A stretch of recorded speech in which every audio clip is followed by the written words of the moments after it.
Muy buenos días. Hoy vamos a ver los temas que, que se van a llevar a cabo en la prueba de Instruimos, ¿vale? Entonces vamos a iniciar. La cadena alimenticia.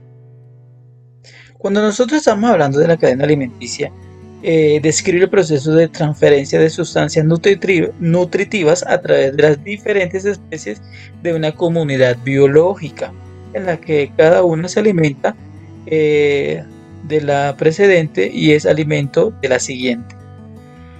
¿Cómo así? Entonces, si nosotros observamos aquí, la base de una cadena alimenticia son los productores, o sea, los autótrofos, aquellos que fabrican su propio alimento. Listo, como se pueden dar cuenta aquí, en este caso las plantas. La planta es productor porque ellas fabrican su propio alimento por medio de la fotosíntesis. Después sigue el consumidor primario, en este caso viene siendo la mariposa, ¿verdad? Que se alimenta de la planta.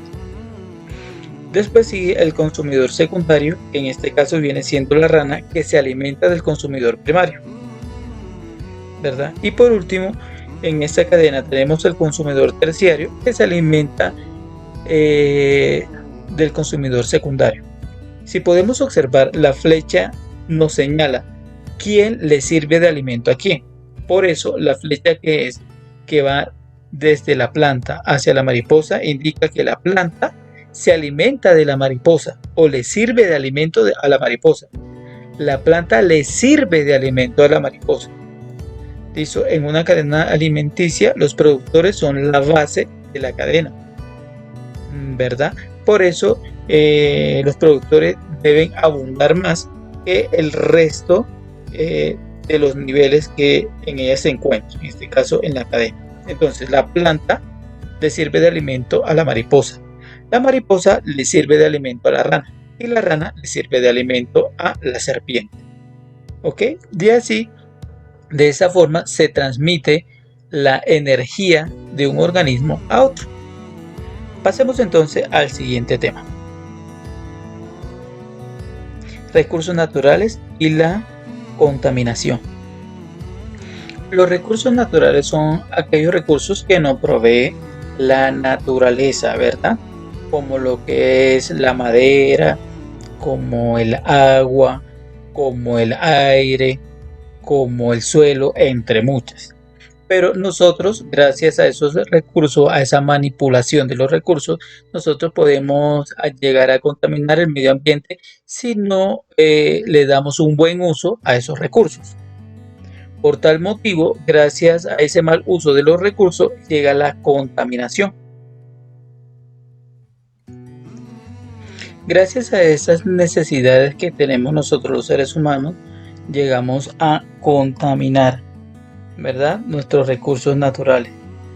Hay tipos de contaminación, que son los más importantes son los que afectan los recursos naturales básicos, como es el aire, el suelo y el agua.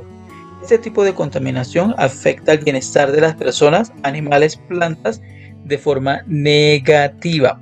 Por ejemplo, si nosotros podemos observar aquí en la primera imagen, donde anteriormente existía como un bosque, ¿verdad? Entonces, el ser humano, por sus necesidades o por crear nuevos productos, empieza a talar los árboles, ¿verdad? Y al talar los árboles, empieza a dañar, ¿verdad?, el suelo y interviene también en el oxígeno. Recordemos que el aire las plantas por medio de la fotosíntesis se lleva a cabo el intercambio gaseoso entre dióxido de carbono y oxígeno. Entonces el ser humano al talar los árboles afecta tanto el suelo como la atmósfera, ¿verdad? Porque los árboles son los creadores del oxígeno. Se dice que el Amazonas es el pulmón del mundo. Estos recursos naturales pueden ser renovables y no renovables. Los renovables son aquellos que si le damos un buen uso, si lo cuidamos bien, pueden perdurar para siempre. En este caso tenemos los seres vivos como las plantas, animales, Y también podemos hablar de el agua. A diferencia de los recursos naturales no renovables que gracias a su consumo excesivo de una u otra forma se van a exterminar o su recuperación va a ser muy lentamente. Por tal motivo va a durar mucho tiempo para que se restaure. Podemos estar hablando de lo que es el petróleo, los metales, entre otros, ¿vale? Pasemos al siguiente tema. Ecosistemas terrestres.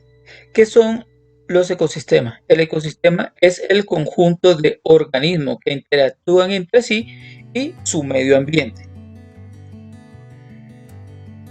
Un ejemplo de ecosistema tenemos lo que es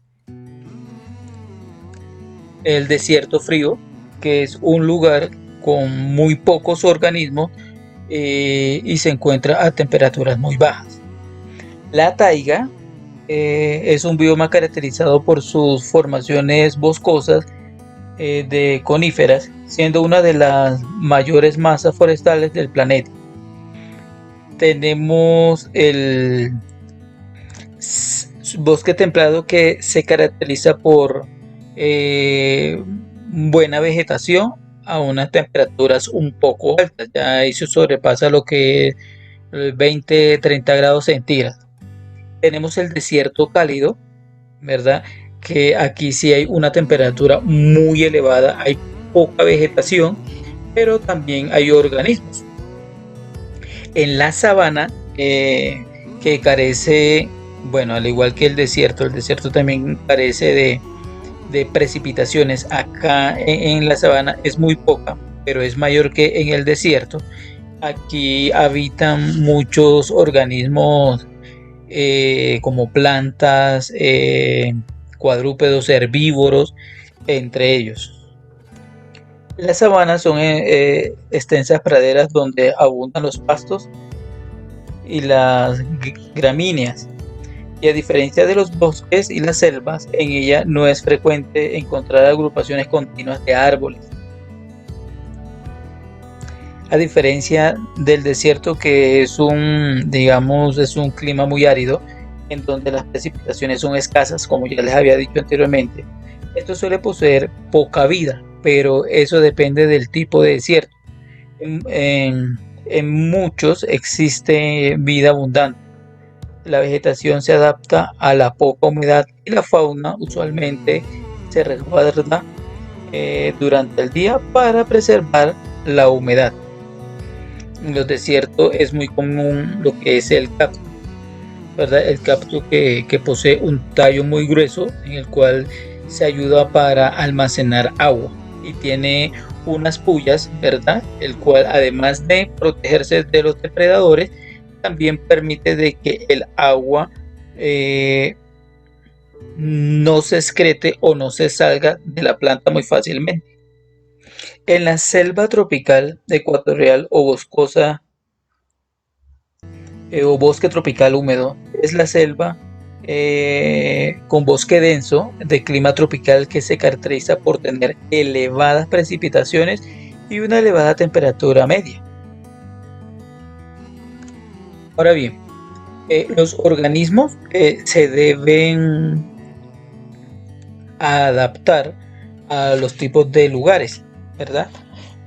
Sus características, teniendo en cuenta su hábitat, son distintas a otros organismos que vivan en otro ecosistema. Por ejemplo, como yo les había dicho sobre el cactus no podría sobrevivir, digamos, en el desierto frío. ¿Por qué? Porque el cactus está acostumbrado a un clima cálido, ¿verdad? Y al llevarse al desierto frío se va a morir, ¿verdad? Y su estructura fisiológica o adaptativa, como lo ha hecho en este tipo de ecosistema que es el desierto, como el agua ya en el desierto frío está congelado, o sea, está en estado sólido, difícilmente ellos van a poder absorber el agua para almacenarla. Entonces, de esa forma se va a morir. Y viceversa, una planta que viva en un lugar frío no va a poder sobrevivir en un lugar cálido, porque el clima, la temperatura, su adaptación es totalmente distinta o diferente para el lugar donde se encuentra. ¿Vale? Es como decir, por ejemplo, coger un león que pertenece a la sabana y lo vamos a llevar a un bosque templado. Difícilmente va a sobrevivir porque el bosque templado, su parte húmeda como tal, no lo va a dejar que ellos realicen sus actividades normales, porque su fisiología se encuentra adaptado para otro tipo de clima. ¿Vale? Pasemos entonces al siguiente tema. Mimetismo y aposematismo. Cuando nosotros estamos hablando de mimetismo, es cuando algunos seres vivos se parecen a otros organismos con los que no guardan necesariamente una relación directa de parentesco, como si fuera un camuflaje o algo así. Como resultado, estos seres vivos confunden a sus depredadores o a sus presas, causando una respuesta de atracción o alejamiento. Por ejemplo, en este caso tenemos aquí la polilla araña, ¿verdad? Sobre sus alas aparecen dibujadas claramente las estilizadas 8 patas de una araña en color naranja. Si este insecto es visto desde otra distancia, desde otra perspectiva, por sus depredadores, principalmente pájaros, hace parecer a la polilla una nada apetecida araña, mejorando así su posibilidad de supervivencia. Entonces ella se hace ver como si fuera una araña. Entonces, como el ave depredadora se alimenta mucho de la polilla, y al camuflarse o parecerse a otro organismo poco apetecido por esa ave, el ave no la va a atacar porque no es apetecida por ella. En el aposematismo es el fenómeno o estrategia que usan diferentes especies de animales y algunas plantas para advertir a otras especies el